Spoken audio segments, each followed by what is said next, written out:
Welcome to the Lacrosse Show's NLL Top 9. We are now 2 days away, and that means we are at the number 2 spot. We only got 2 teams left. It's a process of elimination. It's got to be one or the other. Is it Minnesota or is it Rochester? Well, for number 2, we're going Rochester. What? We're going Rochester with number 2? All right. You convinced me. 8-8 last year in the regular season. Not an especially strong showing for a team that everybody thought was going to be dynamite. Okay? But then they took off in the playoffs, won it, repeat, game over. Okay? 179 goals for during the regular season, which was not as high as people thought it would be. 165 goals against was awesome. Okay, defense was tough. Matt Vince was excellent. He got rewarded with a 5-year contract extension, which is insane. I mean, that's a long-term contract right there. Jamison, Point, and Dan Dawson all got 7-year contracts. Paul Dawson, 4 years. Brad Self, 4 years. I mean, this is a team that's not going to be falling apart, Mark. They are sticking together over the long term, it seems, unless they trade guys away. What do you think about this? I mean, how do you have them at number 2? The champs, they're bringing everybody back, baby. Come on. You're right. And maybe I'm an idiot. We got the 2-time defending champions at number 2. I don't know what to say. I mean, I gotta like it. Rule of statistics says that we're not going to see a three-peat here. No, you're right. A three-peat is certainly going to be tough. But I also got to say that if there's a team that could do it, it might be this Rochester team. They're really stacked. You alluded to the fact that they've got these guys locked up for long-term deals. Clearly, Kurt Steyer is one of the best owners in the league. Really believes in this team, the makeup of it, and I think they're really taking off. I think Rochester, really could be that team to pull off the three-peat. I think they have the right ownership in place. Kurt Stiers has obviously been a fantastic owner for Rochester. Been huge, not just for the team, but for the city. He's been really supportive, been making sure that when they play in championship games, he brings a lot of their fans. I remember when they were playing the New York Titans, back when the Titans existed, in the playoffs, he rented buses to get all the fans down to Madison Square Garden, and they made their presence felt. And he's shown his commitment by locking players up with the long-term deals. Obviously, a lot of those guys are part of his community up there in Six Nations. Johnny Powless, Cody Jamison, Sid Smith, Brick Point. He's made a point of really investing in the native community, and it's paying dividends with his lacrosse team. I mean, you're talking about some of the best lacrosse players in the world. Cody Jamison is obviously on a tear like none other right now. I mean, he's picking up hardware left and right. I think he's a 2-time championship game MVP. He really picked up his scoring last year. It's an embarrassment of riches for Rochester. I think it's difficult to say with certainty that they'll be number 2. I think them and the team that we have number 1 are kind of 1 and 1A.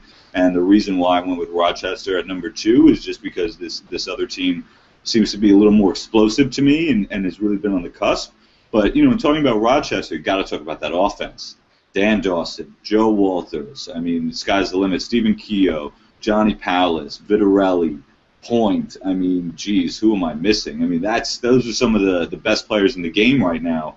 And you got 7 forwards like that. I mean, what else do you need, Connor? Well, what else you need to be a well-rounded team is an excellent defense. And they have that too. I mean, it's just... It is impressive to see the number of quality players and guys who can play together outside of the NLL as well. So, I mean, it really is impressive to see this group put together when you go to Rochester's practice arena. That's impressive. I mean, they're kind of trying to show how to run an NLL team. And I think that they're going to continue to see success. I had them as a number 1. I'm kind of a guy who's like, oh, you won it last year, you're number 1. Right. Until the first game of the season, you're number 1, which is a silly rule because that's not always necessarily the best team, especially with trades and off-season action. But with this Rochester team, I really do feel like that's justified. They've got a stellar, tough defense coming back. They have as good of a left side as it ever has existed in the NLL. I mean, it's a fantastic left side.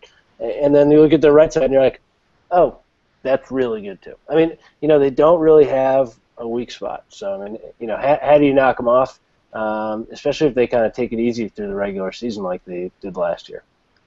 Exactly. I'm kidding. I say that in jest. I mean, they didn't take it easy. But, the record wasn't great. I mean, what's the key for them this year in terms of getting going?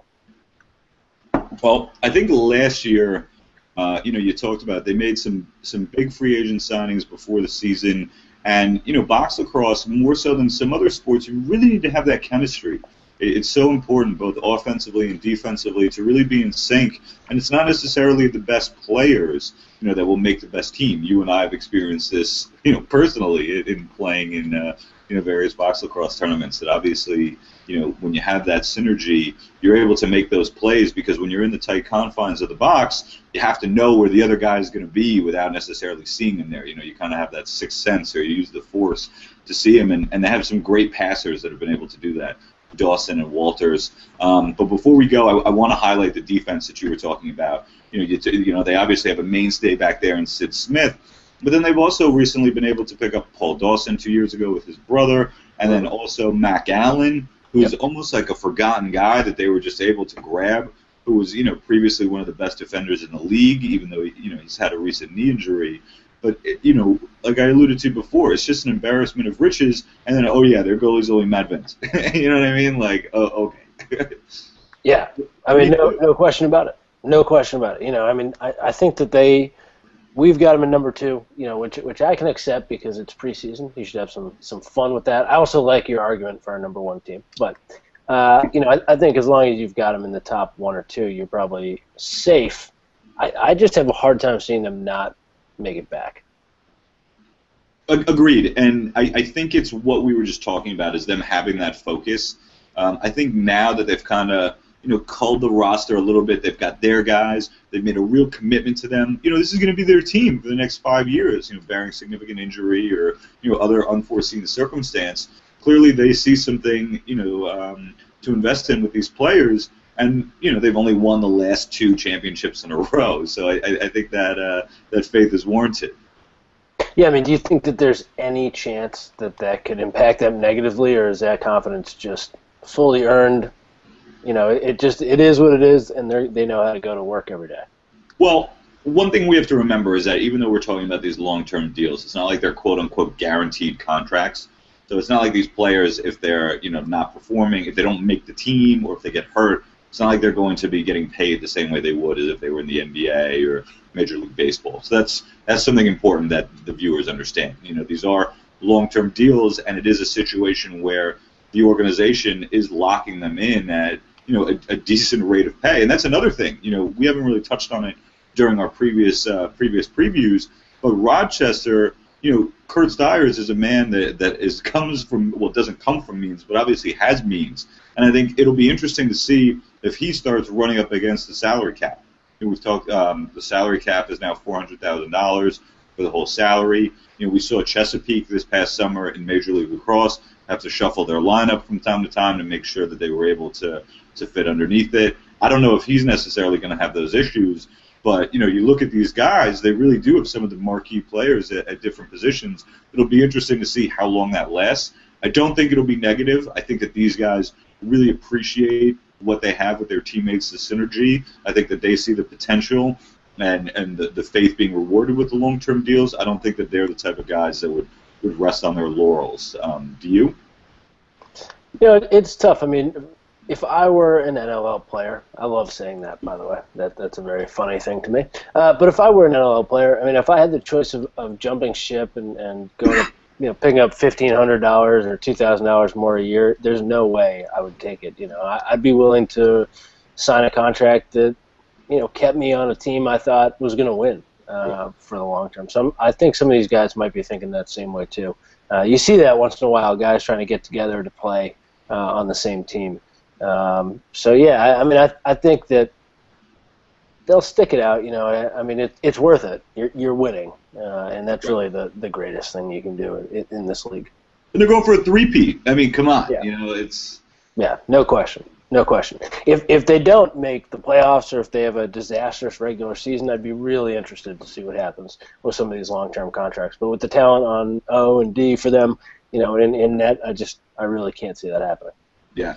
Well, we'll see. We'll see if they play our number 1 team. They played this preseason. They had a great game, came down to the wire. We'll see if they meet, towards the finals maybe, or actually in the conference finals this year.